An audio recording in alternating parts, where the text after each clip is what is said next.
There we are. There we are. Good morning. Good morning. Good morning. Good afternoon, Sarah. Good afternoon. Evening, Linnea. You are listening to Birth Moms Real Talk Facebook Live Saturday chat, where we talk about the hot topics. We have guests from moms who have been and shown their podcasts. So expect a few more to come in. It's been so overwhelming. Alaska. I just taped someone in Rosemont, Wyoming. So we got the Midwest, we got the West, we've got Australia. Heard from someone in Australia, and I just got the news this week. We are number 50 out of all podcasts in New Zealand. Now, ask me how that happened. Ask me how that happened. I have no clue, but you know what? The numbers are just going up and up and up. I know, Linnea, you couldn't make last week, but we had Kitty on, we had Rose on, and it was a Lori. The video last week had over 4,000 views. Yes. Over 4,000 views. So it's growing, it's growing, it's growing. So again, it's reunion is still the topic for September. In October, we're going into forgiveness, fear, and anger. So we're going to cover those three. In October, November is adoption month. So we got some special things planned. I'm actually going to do a live podcast at a birth mom retreat in Orlando, Florida. I know which one you're going to, so I'm excited. Yes, going to do a live one there. We're also scheduling a podcast with myself as a birth mom, an adoptee, as well as an adoptive mom. So we're going to have that too. So some special episodes are coming up, but we want to talk about for is a reunion. And you may see, and we're going to have, like Sarah's going behind the studio. She's my back in person today. I really appreciate my team. I got a hot team, really. They do everything. But we're going to have for us 10 things that adoptees want their birth parents to know. So Sarah, I think, is going to start that screen there with that. And so we're going to have and start going through them one by one. So 10 things adoptees want their birth parents to know. And this is by Ross John Martin, who's an adoptee. Always give credit where it comes from. So, of course, it varies from people to people. But we're going to start out with number one. The top thing, we are guarded with our feelings at first. Now, we're going to ask everybody to chime in. So, Linnea, just refresh us a little bit about what your episode was about. Have you met your child, and what's your situation about that relationship with reunion? So mine was 30 years ago. It was domestic private adoption. It was probably at the time, the first 10 years were phenomenal. I mean, really, they were phenomenal. And as time went on with the adoption, because it was done privately, so there was no rights or like no one talked to me about what my rights were, what I should or should not do, or if there was something I should or should not do. So I was kind of thrown into it with no education whatsoever. Mm-hmm. So with that being said, as my daughter started reaching out, not known to her parents, they kind of we stumbled into this process of reunification. And what does that mean? How do we get through this? And with that, I wish there was a handbook. I wish people talked about it more, because the communication with her adoptive parents and what I was supposed to feel versus understanding what I was supposed to feel. Right. So the lack of education of what was I supposed to be feeling? What was I supposed to be going through? What should I or should have not have said?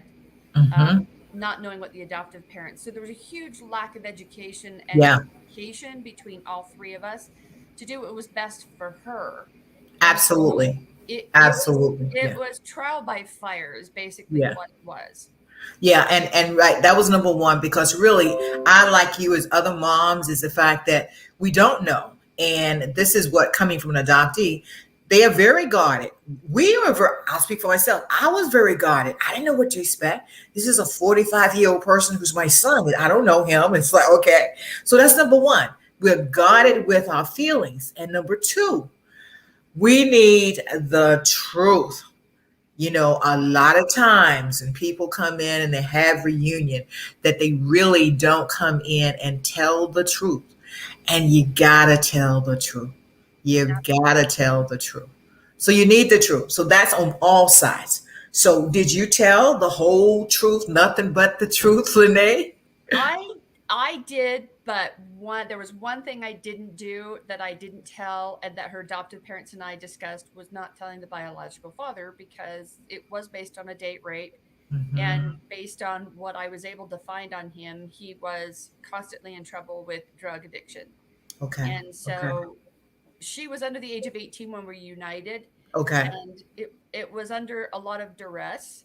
They Hmm. were dealing with a teenager, which we all know we're stupid as teenagers, right? Right. We want answers, but sometimes we don't realize what we ask for is not what we want to hear. And Hmm. so it was a struggle to have to talk to her about why I placed her for adoption and why I did what I did. And it wasn't that I felt shameful.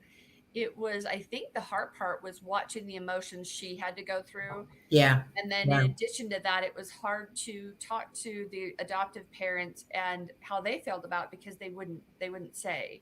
Yeah. They You know, they and that comes in with telling the truth. Oh, And a lot of times absolutely. people can't tell. Absolutely. I was totally vulnerable. I Yeah. had nothing to hide. I had everything in the world to tell her. I was excited to Hmm. see her. And and I think that adrenaline rush was going through me. But the weird part was, I wasn't so much that I wanted to impress her or I wanted to have like any specifics for her. My frustration was I was in fear of losing the relationship with the adoptive parents. Right. Okay. I was pretty Okay. close, at least I was under the impression I was pretty close with the birth mother, or adoptive mother, sorry. Right. So that put a lot of strain on us, and it was really difficult after that to have honest conversation and collaboration. So Yeah. telling the truth, Yeah. Right. I You know, felt and part of the truth itself is being truthful, as you say, with yourself when the other people in the triad. absolutely. Because number three, you've got to grieve. You know, that's part of it. You have to grieve, and the grieving is allowing yourself to feel these feelings. You're going to have these feelings, and I've seen some moms that were in the process of meeting them in a support group, that they met their children and they were like moving on. Is like, no, you need to sit with that. Yeah. Don't just say, oh, you know, it's more than just you found your son or your child, your daughter. It's the emotions behind it. And you've got to give yourself grace and time to do that. And back on the adoptee, not overwhelming them, because it's like, wow, this person is really a part of me, but I don't know them, but I want to know them. And it's a lot of emotional stuff that's going on there. And they have to grieve too, because that loss, they lost us at birth. And then it's like here now, through whatever number of years, whether it's 10 years, 5 years, 7, 8 years, 30 years, or whatever, it's like, well, how do I deal with this? How do I deal with it? So that's number three. We need to grieve. Moving forward. Number four, we need validation, meaning whatever they're feeling, it's okay. So how are you putting it to, or how did you first put it to your daughter? Is like whatever she were, or wherever she was in this roller coaster ride, it was okay. How did you let her know that? Um, it's that whole day was such a weird blur. Like, it was so emotionally highly run. It was just trying to read everybody else in the room, because it wasn't Mhm. just the two of us. There was five of us actually in a room. Okay. My son was with me, her siblings were there. So we did eventually have to break off and sit with her in her room and kind of go through the processes of why I made the choice. Mhm. And I think as a birth mother, I think that this is something most people don't talk about, and you and I both know this from personal experiences. It's really difficult to kind of run through all those emotions that you thought you'd processed, or that you maybe didn't process, because you Yes. suppressed Yes. them. Now you're going to have to verbally vomit them Yep. out in an Yep. appropriate way Yep. for Yep. this child to understand, Yep. why did you give me away, which is Mhm. in their mind. So I had to Mhm. replace the language with, no, I placed you for adoption. Right. I placed Right. you for a reason. I placed you based on Yes. what my capabilities were and what my Yes. capabilities were not. Right. And I Right. had to balance the two in order for for me to make the best choice in your best interest. And I did what I thought was best for you at Mhm. the time in place of that circumstances. And that was a real struggle for her to kind of navigate that still why. She was still in that why Mhm. stage. Like you Mhm. shouldn't have done this. And you could tell as a teenager, which I don't suggest anyone doing this during teenage stage because it's just too emotional and it's I think your brain Well, I think, developing. I definitely agree because actually, I think that comes to number five. It's the overwhelm. They become overwhelmed. We become overwhelmed. I Right. mean, it was so surreal. I mean, I could just remember it like it was yesterday. It's like this tall, 6 foot tall man is my son. And I'm like, I mean, and really, I'm like staring at him. Is like, are you really?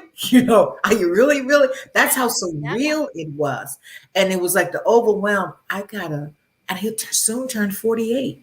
I have a 48-year-old son. And it's like, really, seriously, yeah. But in the beginning, or even for me, it was even before I was in union with him, of thinking of what ifs, Hmm. the what ifs as we come What is overwhelmed what with the has what. I call that the what if pool. You wade in it for all these years and Yeah, then all of a sudden it becomes this tidal wave and you're like, oh, yeah, absolutely, absolutely. So becoming overwhelmed. And number six was, I don't know if yours the first time you saw your daughter, but the first time I saw my son, I'm like, you got my eyes, you got my ears. We obsessed with these genetic similarities, and it's so much with things and similar and symphony we have, and majoring in the same thing in college, like the same kind of music. And I've not been around him for 40 some years. It's like, really, mhm. but it's really. And I look at, I sometimes say for as I look, when I look at his picture or him, it's like I'm looking in the mirror of myself and facing that. And that is something, when I say deal with me, we have to process. We have to process that. Yeah, she was, this sounds, I think, kind of funny, and maybe it's more for females than males. I couldn't answer for a male, but um, she was big busted and she hated that. And Okay. so when she met me, it was like, oh, you do too. Like she was in that stage of the teenage stage of, I don't like how I feel. I don't like the way I look. She didn't know what Uh-huh. to compare to. So there was a session of, oh, we got the same nose, we have Right, the same right. teeth, and we have, we both have big breasts. I remember her parents saying she hates that. Like she was wearing all these sports bras. She was trying to tuck them, like do the whole towel thing and wrap it down. And Right, when she right, saw me, it was kind of right. like she started to own it. She started to own Hmm. like, oh, There's a reason why I have this. right. I'm not now I know why I now know where it comes I from. can be proud Yeah, of who this yeah, is. yeah. And she did ask a lot of questions that you just can't answer within a matter of a couple of hours. And that was probably the hard part was the emotions were running really high. I was trying to Right. validate a lot of emotions that she was having and questions, but the genetic similarities, like for her mannerisms and Mhm. specific laughs that she would have. And my husband Uh-huh. was there with me, thank God, because you need somebody there to kind of like tone it down and kind of like eyeball you. Like, are you living through this? Are you okay? Right, right, And I right. remember How you he just, exactly, they're because staring at each other with emotion. awe, like, Uh-huh. Uh-huh. wow. And It really, and it becomes, I was just fixated. It's like couldn't stop looking. yep. Just couldn't stop looking. And I think likewise too, because there's so many things. Is I think I've got some moles under my eye, and he's like, yeah, yeah, yeah, yeah. So it is becoming those genetic similarities there, because and going to, I think the next one is they feel split. And that's split in a lot of different ways. Number Mhm. one, I call it loyalty of whether I don't say should be meeting us, but they have loyalty to their adopted parents, which is rightly so. And I say their parents, his parents. I can say that his parents. Right. So it's not the expectation of really curtailing anything that he has with his parents, but it's like, where am I going? So am I here? Am I there? All of that. That split feeling. I totally get that because it was through the last 17, well, it's been 18 years. Wow, she's 30 years old. I had to really do the math on that one. Her parents didn't really divulge how they talked to her about me. They didn't Okay. divulge what was being said to her, what wasn't being said to her, and how they introduced me from a very young age. Hmm. So I went into it completely blinded as to what was being said, what were you Right. told, why were you told, that kind of thing. So Yeah. I really was feeling like I was walking on eggshells, just for the simple fact of, wait a minute, was she told that, you know, did they talk about me highly? Did they talk about me in a Hmm. negative way? Or did they talk about me at all? Yeah, and turns out that they did, but I found that down later on down the road, where they basically kind of lied to her about how her adoption had happened and what the intimidation was to her. Hmm. So that was a real reality check for me, because I had to take a step back and Right. reevaluate. Okay, so now how do I process this with Hmm. her? How do I move through this? And this sounds really weird, but I was angry at her adoptive parents because Hmm. I thought we had this relationship that Okay. wasn't existent. So Okay. again, there was a breakdown of this relationship. There was no honesty being told. It was just constant validation for them and Hmm. her. And little Hmm. did I know that I needed the validation of what was said, what wasn't being said, and what did you say and what did you not say. So it was a real tug of war for her, because she Yes, was because so they're in torn between. between, oh, Hmm. she's not who they said she was, but she's my birth mother, kind of thing. Hmm. So there was a huge emotional rift within herself of, how do I get through this? What do I tell her? What do I And I tell think just her? as this is what John is saying, as adoptees thinking, they feel split because they don't know. They don't know, as you say, whether it's valid or whatever they were told. And if they were not told, they had in their own mind who we were. So Mhm. they have to figure that out. So that comes also to the fact of they're trying to figure it out. They know the parents who've raised them and given them the love and care for all those years, but yet and still their DNA, and I call it that birth bond from the beginning, that is still there. So I think the next one, number 8, is like, I think they still are longing to really meet up and bond with their natural family. Mhm. They long to bond because, to me, I see it as you don't ever change your DNA. No. So you can change your birth certificate, you can change your name, but you never change your DNA. And so Exactly. parts of are in there. What particular parts are not? But somehow there's that urging, and I say the podcast now is reaching a lot of people. Just this week, I got two emails from two adoptees, and said each one of them, one particular one, the first one was they're listening because they want to gain a sense of what possibly their birth mom was thinking, or the feelings and whatever. Because unfortunately, she had been searching, and when she found her birth mom, her mom didn't want to meet with her. So she's now wondering for us and trying to understand all the feelings and the emotions and all of that. And I said, well, I can't answer from your mom. I have and met and talked to some birth moms who the emotions, and you referred to it earlier, Lene, it's stuff so deep. It Mhm. is just hard. I don't ever say it's too hard, but it's hard to dig down to get to the point when your child shows up. Are they able to really face that? Because Yeah, that's what they have to do. I as you were saying that, I actually talked to several adoptees that had brought their birth mothers to some of our functions, or asked if we would just kind of go out and do lunch or dinner. And unfortunately, a lot of these birth mothers didn't talk about their story. They didn't really discuss it, which that's the old mentality. And it's Right. funny because I think it's starting to come back. I think that old mentality is starting to come back of, I'm going to suppress it. I'm not going to talk Hmm. about it. I'm not going to discuss it in any way, shape, or form. It's kind of Hmm. like out of sight, out of mind. But we all know Right. it doesn't go It away, doesn't. It and it doesn't. creates that contention, and that changes your demeanor. It changes your personality. It changes Hmm. everything about you, Yes. that who you used to be and who you are now starting to become. Hmm. We Hmm. both know, if you don't talk about it and you don't own your That's own it. story and you That's it. make it a part of your life, because it is Yes, a part of because your it is life. part of your life. It it is part of changes your you life. mentally. Yeah, it changes Yeah, I think you're you. breaking up for lost you for a minute, Lene. But It the changes set. your Thank positions on marriage. It Okay. changes your relationships with people. There, I promise you didn't move.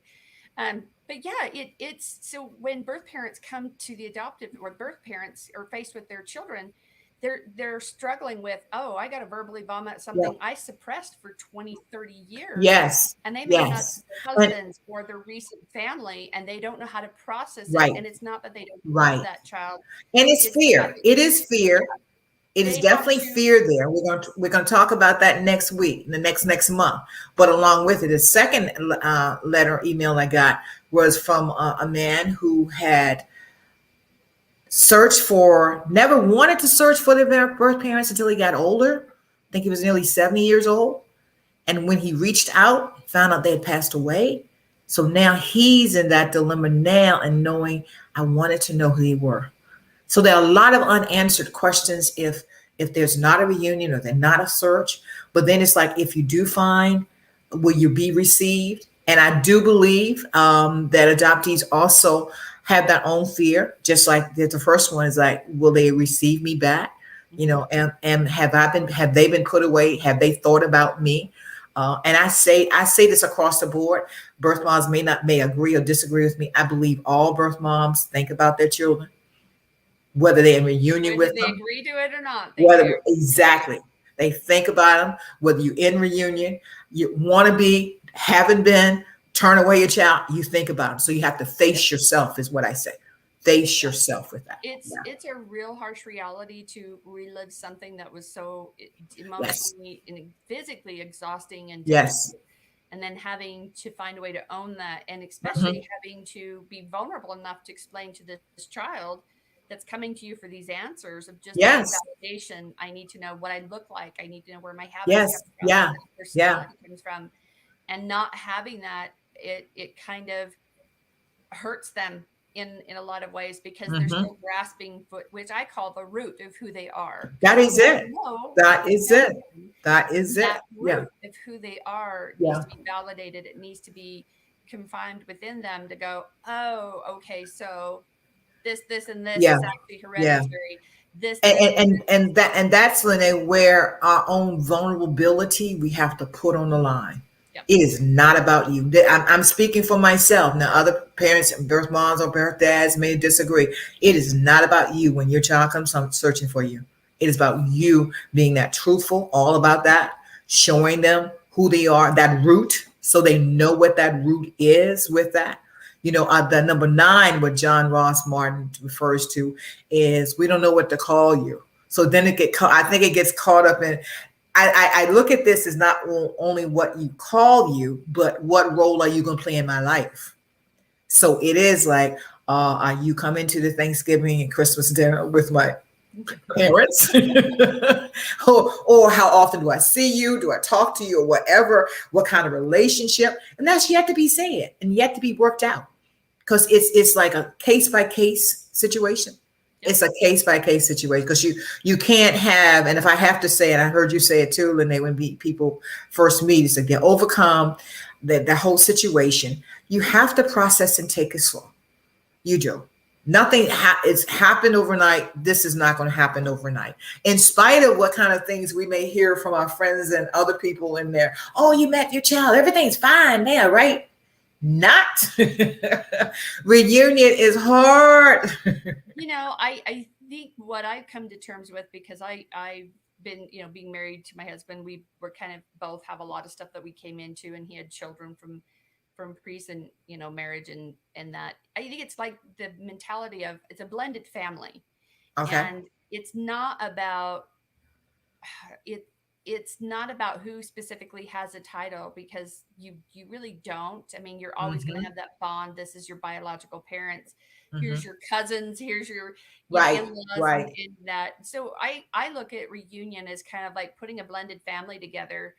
Hmm. So we're making it more complicated than it needs to be, I Yes. think.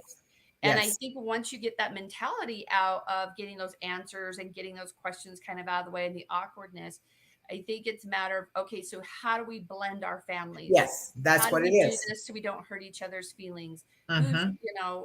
it's like you said, it's kind of like finding a position of where do I stand? Who am Mm-hmm. I to you now?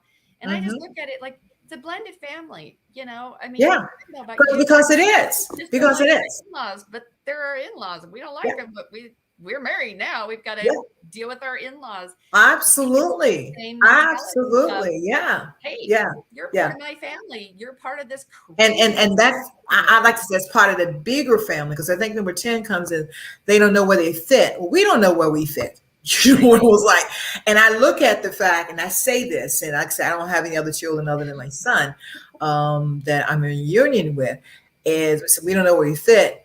I see I'm the call me the other mom, or whatever, the first whatever, but he's got two moms. Yep. He's got two moms. And so it's like accepting that.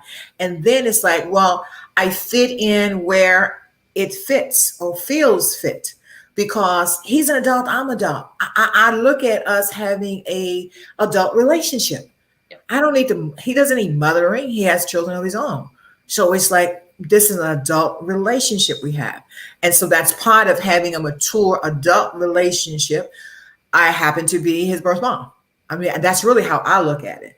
How he's perceived, and that's part of the whole growth thing in reunion, is working out what position. He calls me Yvonne, so it's not that it has to be mom and all that, but it's the key thing of just, I don't mean to belittle, but when I say sweat the small stuff, and just as you just said, you described it as a blended family, because that's really what it is. Yeah. I was leaning towards the fact I don't have any other children, but when you're a parent of more than one child, don't you love each one of them? So that's how I look at having two moms or two dads or whatever. There's love there for everybody. There is, and I like the way you said, am I your mom or whatever it is. My daughter decides, I can tell how she feels about me based on how she refers to me. Either Mm-hmm. she calls me by my name or she will refer to me as mom. Okay. And it depends on what mood she's in, Okay. what she's thinking or feeling at the time. And I picked it up over the years going, all right, we're not doing so hot. Oh, yeah, right, right. And I look at it and I always tell her, unfortunately, she's been married several times and had several boyfriends and children from several different fathers. And I kind of laugh because I'm like, I'm kind of like a mother-in-law. Like we're related, but I'm not the mom. Okay. And so it's kind of been this weird quagmire of, for her, I think, to kind of figure out where she fits. And I just look Mhm. at it as I can never replace her parents. I could never replace her Right. parents. Absolutely. And Absolutely not. nobody can. You can't Mm-mm. undo that past. But I can be a different type of mother to her. Mm-hmm. And from here out in the future, I could be your, counsel. I could be whatever it is that you want me to be and how much you want to be a part of my Right. life. And Right. I Right. think that's kind of been I think awkwardness I think most people struggle with is they want to step in and be the mom, especially Right. if they had a rough life or a difficult decision or Mm-hmm. the adoptive Mm-hmm. parent may not have betrayed themselves or whatever the circumstance is. Right. Right. It Right. still comes back to how much do you want and how do you want to get through this? Exactly. Is and how can we work through this together? I say it's a conversation. It's a collaboration and working together, because being able, and I'm all this podcast, I say I'm independent, not run by anybody with me, but not a therapist or whatever. I just have 48 years experience being a birth mom. So I come to the table with that. And not only just in being a birth mom, but living life myself.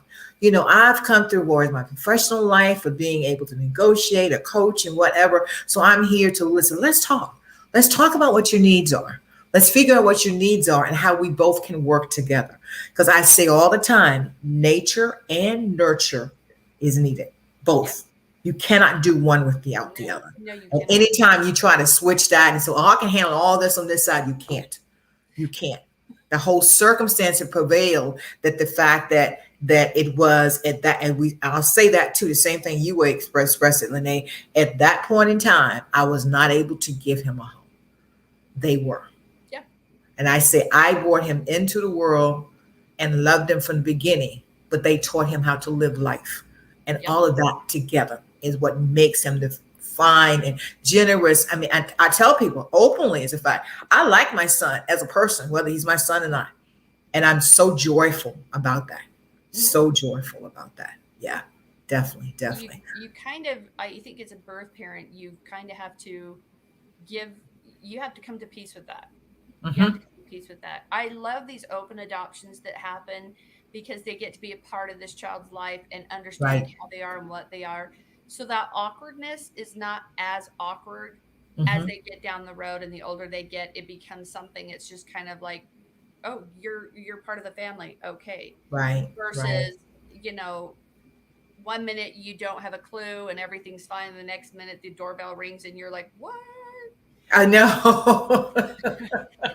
And part of that, I say Who is this?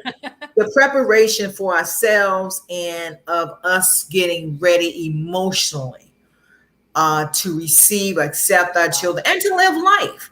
So separate and aside from, and I say that, and I say it not even more so, but I just say is that our children are part of our life. They're not our entire life, but they play a big part of our life. So we have to be focused to know. And speaking personally, I want to be the very best person I can be, because that way I'm the very best person for me, for anyone else in my life, for my son, for and that's how I can live my best life. Because I'm here about living my best life and not really having fear, being afraid, that's walking on eggshells and so forth. I can't say this. I say everything in love.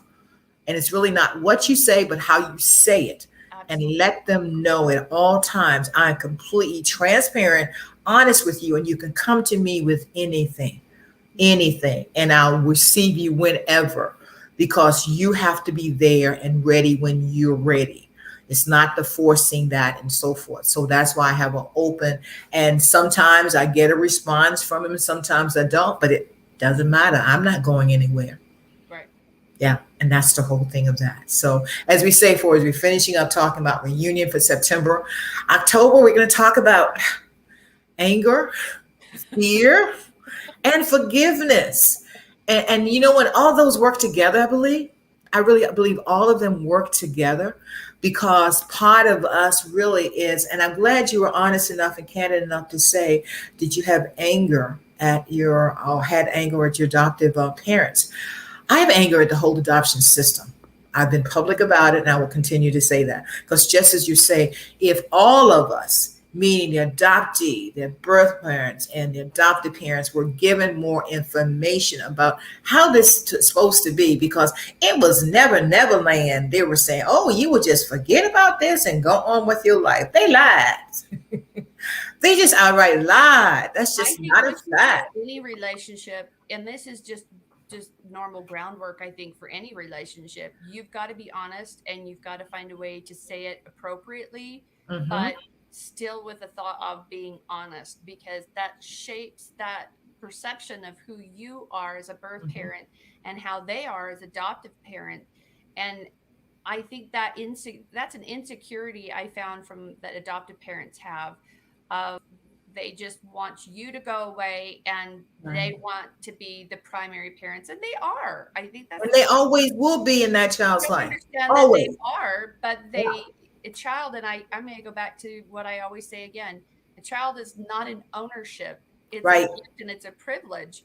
And Right. not being honest with them, eventually it's going to catch up with you. You know, you Yeah. can only lie about it and talk about it the way you do for certain periods of time. The truth eventually going to come out, and it's not, it'll probably come to your demise, and sometimes it Right. comes to our demise, like you said, because they feel like they have to choose sides, and they want to feel like And they that's too much pressure on the adoptee. You're putting the child in the middle.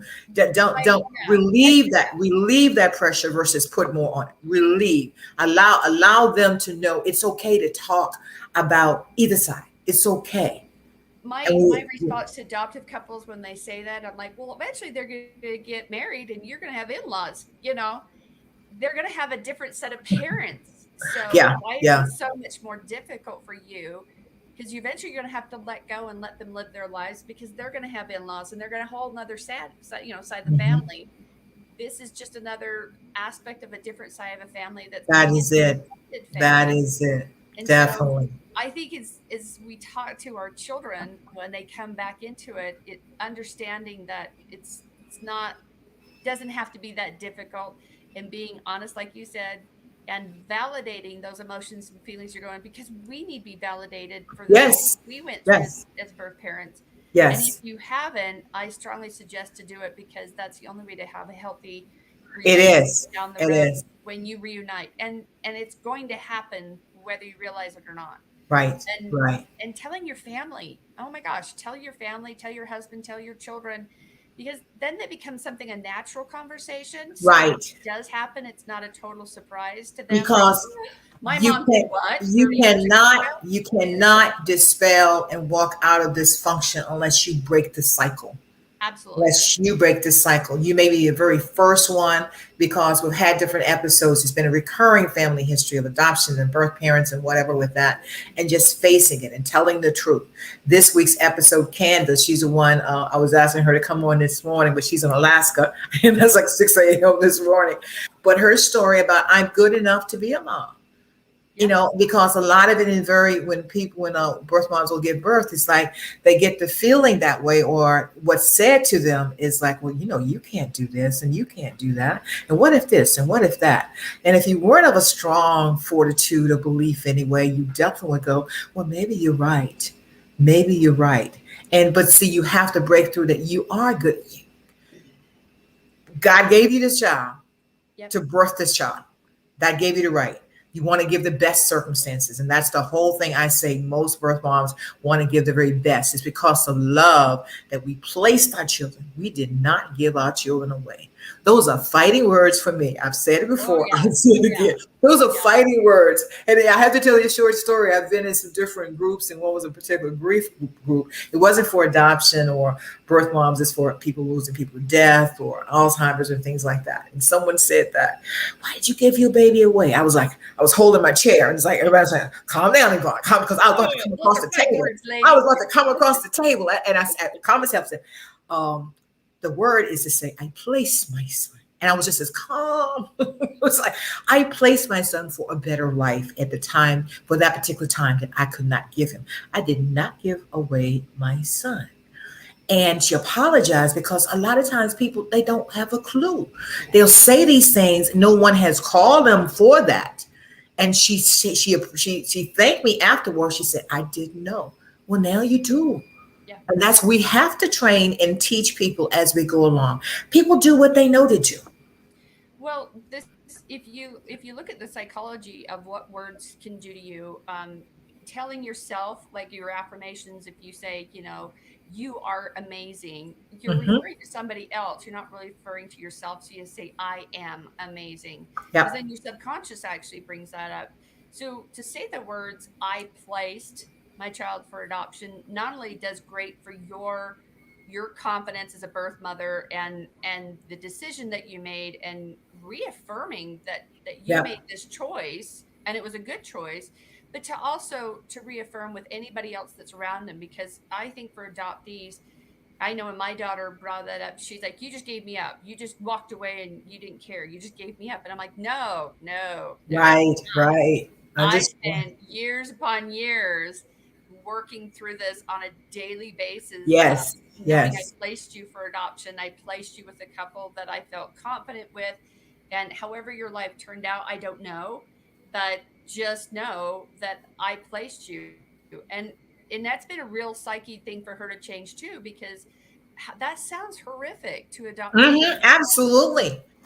And You I'm gonna tell gave you up, and it makes them feel less than. Why would you do that?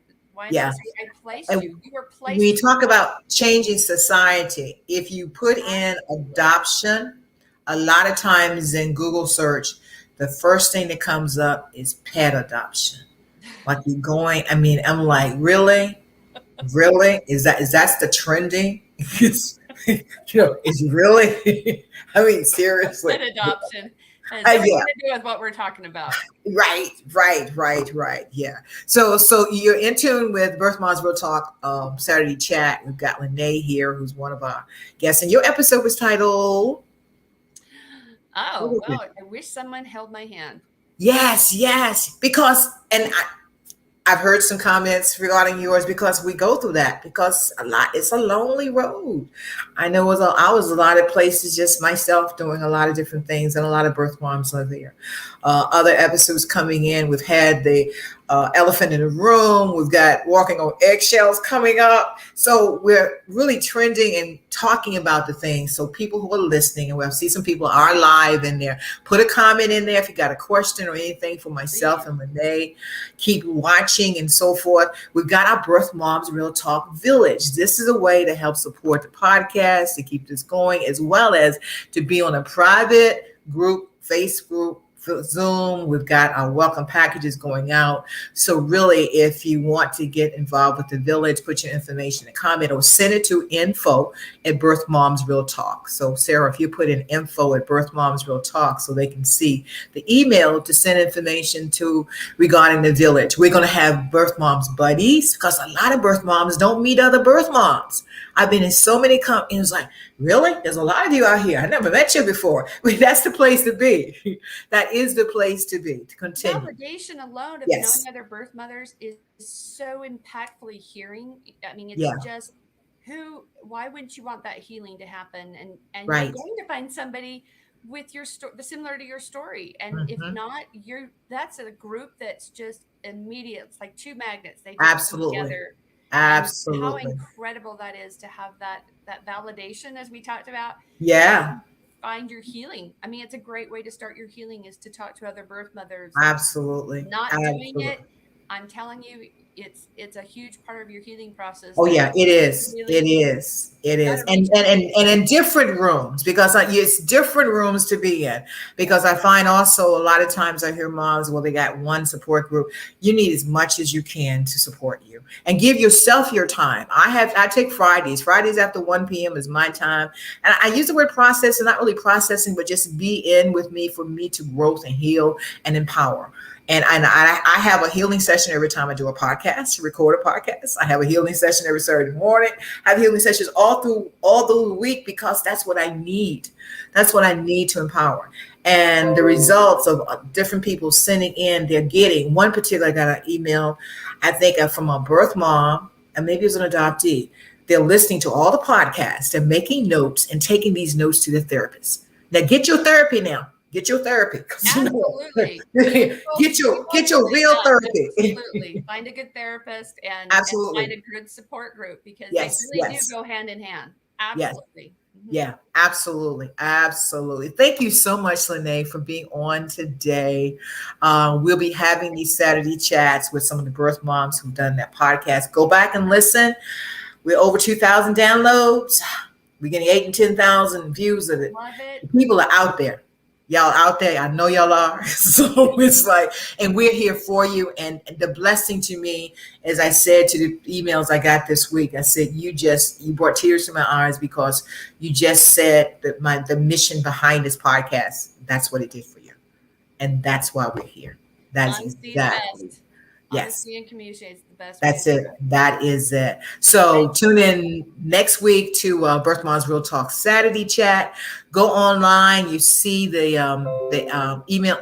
That's the website address. Go on there. If you want to share your story, go on there and put in your information, and we'll talk about doing a podcast with you and looking for some birth moms and their children to come on. Got a couple ones.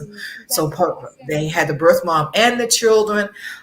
With that, tune in for October. We're talking about anger, fear, and forgiveness.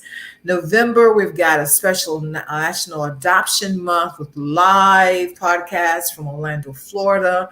Got some other special things going on too. Please join the village. That's a way of supporting this podcast, what we do, as well as to give you that inner circle.